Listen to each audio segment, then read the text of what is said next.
Imagine growing up in two powerful families locked in a centuries-old feud. Not over land, not over power, but over something as simple as rice. Generation after generation, every harvest becomes a battlefield, every grain a weapon in a silent war. The rivalry poisons everything: schools, friendships, even family dinners. Now, picture being the heir to one of those families, carrying that ancient grudge on your shoulders. Except all you really want is to draw comics, tell stories, and live free from the weight of your last name. What happens when that hidden passion collides with the enemy's son, who turns out to be more than just an arrogant rival? This is the story of how a silly competition over rice almost destroyed two young lives, until one school trip, one prank, and one tiny stray cat forced them to see each other and themselves in a completely different light. Enemies to friends, maybe even more? Stick around because the ending is sweeter than you expect. If you're new here, make sure to hit that subscribe button and join the community right now. You won't want to miss what happens next. Once upon a time in ancient Japan, during the era of the great dynasties, there lived two families who owned the biggest and most fertile rice fields in the land. The emperor, craving only the finest rice for his palace, decided to hold a competition. Send a messenger for samples. I will try their rice and choose the best. The Tanakas and the Nakamuras both aspired to become the official rice supplier to the realm. And so, every year, they sent their finest harvest to the imperial court to be judged by the emperor and his advisors. I think the Nakamura rice is far superior to the Tanakas. And just like that, a fierce rivalry was born, one that would last for generations, all because of a simple competition over rice. Oh, hey there, I'm Aomi Nakamura. As you probably guessed, I come from a long line of wealthy rice farmers who absolutely despise the Tanakas, and vice versa. But honestly, I'm just your average high school student who's completely in love with making comics. Unfortunately, I'm also destined to take over my family's multi-billion-yen rice empire and stay one step ahead of the Tanaka's company forever. But here's the thing, I don't want to be a CEO. I want to be a comic artist. As you can imagine, my parents do not support this dream at all. Is this your father? Is this me? No, just random people. Do you think that Tanaka kid spends all day drawing silly things? He would if he was smart. Making fun of your mom and me, this is too much. You know what? I've been patient with you for years. Years! You leave me no choice. I'm taking all of this nonsense away until you get serious again. Despite my pleas, Mom and Dad seized every sketchbook, every comic page, every dream I'd poured onto paper. I was furious. The only thing they cared about was proving the Nakamuras were better by constantly pitting me against their son, Tatsu. He was just as arrogant as his parents, and mine. I remember one time I had to race against him at a school event and lost. Come on, Aomi, make us proud. Tatsu, show them what we're made of. Ha, in your face. Honestly, I wasn't as good as Tatsu at a lot of things, and it embarrassed my parents constantly. I still don't know why you can't win a single medal like the Tanaka kid. I could if you just let me join a comic contest. Oh, not this again. Aomi, you're the heir to our company. Act like it. As they lectured me, Tatsu and his parents approached. Could you move? We want to take a picture of my son with his trophies. We were here first. Jealousy is such an ugly color. Jealous of those cheap trophies you probably paid for? Never.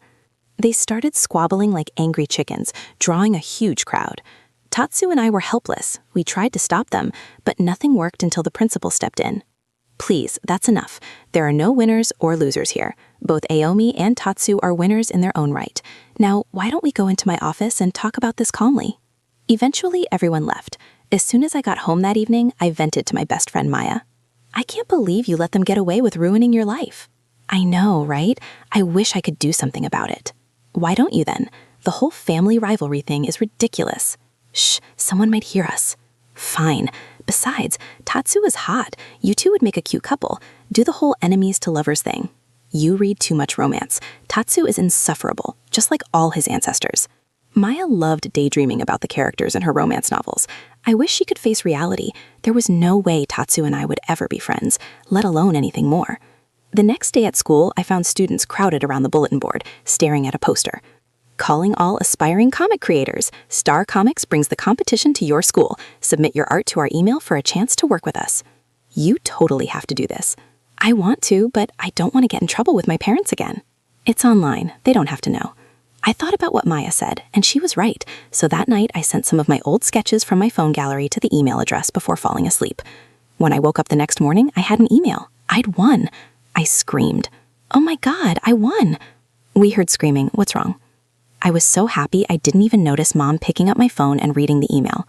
"I can't believe you went behind our backs for this nonsense. Look at what our daughter is up to. You aren't stepping out of this house, young lady." I was so fed up with their restrictions. This was my happiest day, and they were ruining it. Why do you hate everything I love? Because it's silly. You should use this time to study. They were so frustrating, but I was determined. I was going to show up at that award ceremony, and there was no way they were stopping me. I tied some clothes together, flipped them over the windowsill like Rapunzel, climbed down, and ran straight to the event. It was the best decision I ever made. I present this award to Ayomi Nakamura for the best comic in the contest. I finally had my trophy. People congratulated me, took pictures with me. Everything felt perfect. When I finally stepped outside for fresh air, my happiness shattered. I overheard Tatsu talking to his friends. "Her trophy is nothing compared to all of mine. She's still a loser." I got so mad I grabbed an open water hose next to my feet. Next thing you know, he was soaking wet. "Oops, sorry. I thought you were a statue." Well, I never expected a Nakamura to have any sense. I sprayed him again. Before I knew it, we were fighting over the hose, splashing water everywhere, on everyone. We didn't even realize when Mrs. S walked up, and we accidentally sprayed her too. A Nakamura and a Tanaka. Who else would I expect? She started it. Enough! Can't you two be in the same place without causing trouble? I knew everyone at school was tired of our constant fighting, but honestly, it wasn't my fault. Tatsu was infuriating. "You've both ruined everyone's day and their clothes. To the detention room, now." We spent the entire afternoon in detention. As night fell and we were packing our bags, the school lights suddenly went out. Complete darkness. I tripped over a chair, and the next thing I knew, I was sitting in someone's lap. Then the power came back on. Can't get enough of me, Nakamura. "Tatsu!" I couldn't believe it. I quickly pushed off him, but as I did, I noticed how strong his arms and legs were. No wonder he won so many trophies. I was mortified. "What? No, I didn't know you were there." What a jerk. I grabbed my things and stormed out. When I got home, my parents were furious. "In one day, you've trashed the Nakamura name like it's nothing. This isn't how we raised you." Gosh, do you two ever rest? "Your mom and I have decided a girls' boarding school is the best option for you." "I don't want to go to boarding school." "You have no choice in the matter." "Well, if you take me there, I'll fail every subject. I'll never brush my teeth or even bathe. I'll doodle all over the school walls and wear red jeans."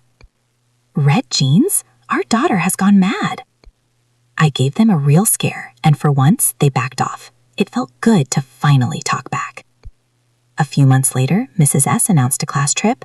I couldn't wait. I'd already packed days in advance. I just needed a break from my parents. On the day of the trip, I showed up at the bus stop buzzing with excitement. When I boarded, there were no empty seats. Maya hadn't saved one for me. "Sorry, I have to sit with the student council as president, but I saved you a seat right there." It was next to Tatsu. I knew she was up to her old matchmaking tricks again. I had no choice but to sit down. Jeez. He scooted as far away as possible. I did the same. During the journey, we both dozed off. When the bus finally stopped, I woke up to find Tatsu and I had been sleeping against each other. We stared in disgust and jumped apart like we'd been electrocuted. Later, everyone filed out. Mrs. S made us dump all our gadgets into a bowl. "Don't worry, you'll get them back if you need to reach your parents. You can use my phone. We can't really enjoy nature if we're staring into tiny electric windows, now can we?" She led us to a clearing where we set up tents with her help.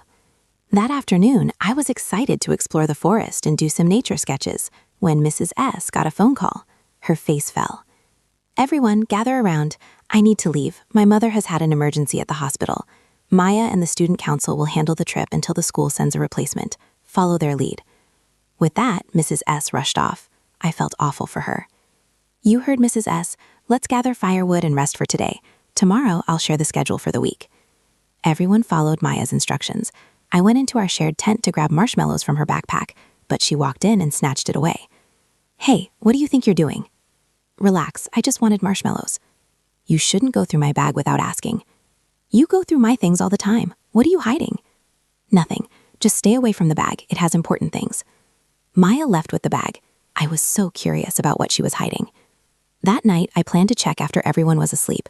Sadly, I didn't let nature in on the plan. At midnight, a loud scream tore through the tents, waking everyone. We rushed outside.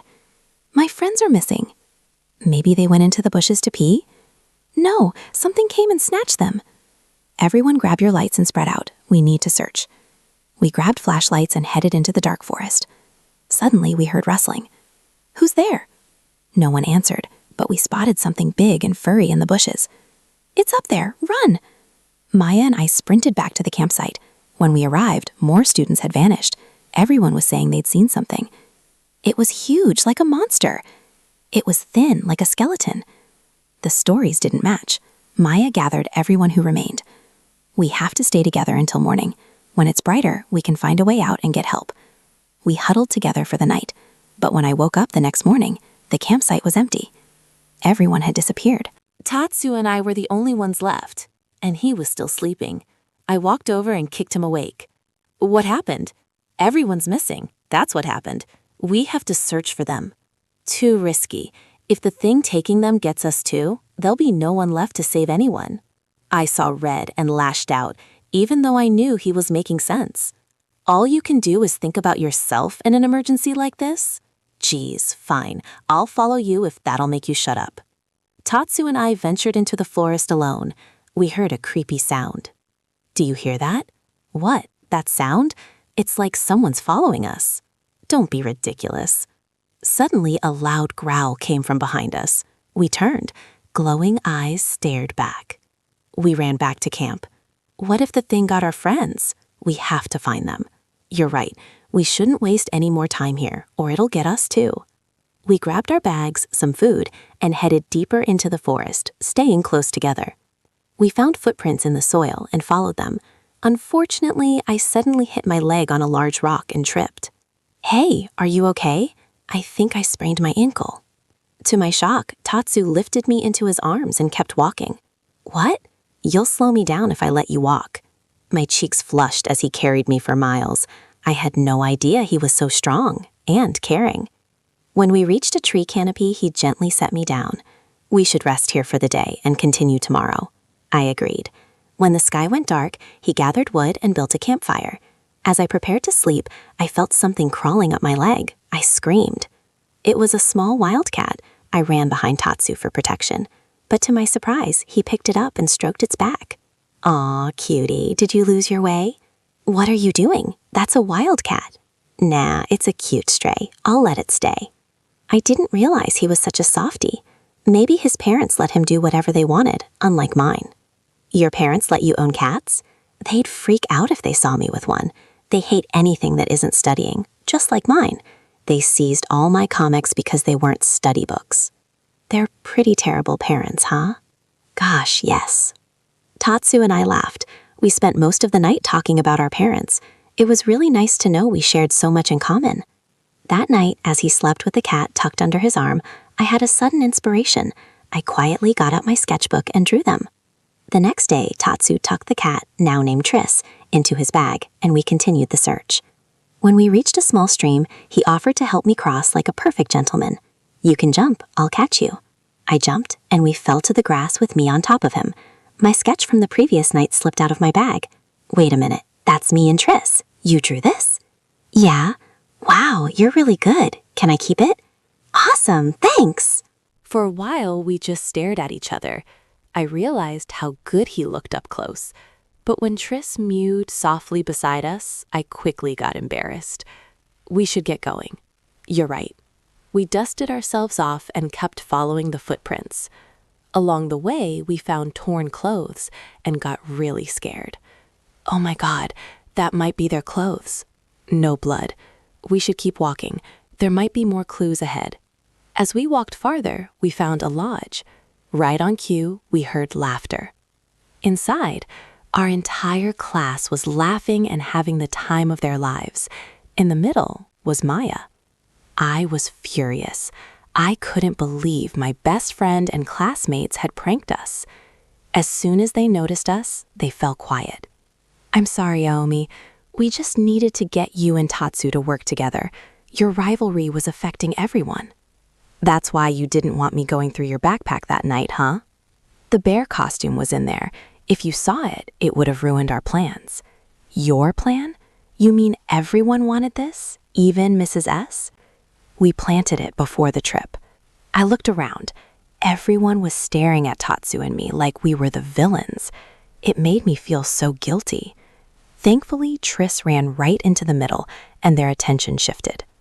Wow, where did you come from? Sorry, that's Triss. Aomi and I found her in the forest. You're friends now? Yeah, we're really sorry about everything. I'm sorry too, Maya, and all of you. Maya hugged me. I hugged her back. I knew I could never give up on her. Everyone returned to the campsite. We spent the entire night telling stories around the bonfire and laughing. On the last day, Mrs. S's replacement arrived, and our phones were returned. During the journey home, I sat next to Tatsu. Triss rested softly on our laps. We should tell our parents we're friends. He'll throw a fit. They'll get over it. We can't let them dictate our lives any longer. As soon as we reached the bus stop, Tatsu clasped my hand in his. I don't know if I'm ready to face them like this. We'll face them together. We walked off the bus hand in hand. When our parents saw us, they looked ready to faint. Why are you holding that girl's hand? And what's that creature behind you? Honey, is he holding you hostage? Gosh, they were so dramatic. No, we're actually friends. Our family rivalry needs to end. It's damaged a lot of people over the years. Our parents looked like they might combust. Aomi, your father and I taught you better. No, you both taught me to lie about myself and destroy the things I love. Son, come with me. We'll talk about this at home. We're not going anywhere. Tatsu and I stood side by side until our parents had no choice but to leave us alone. They'll come around.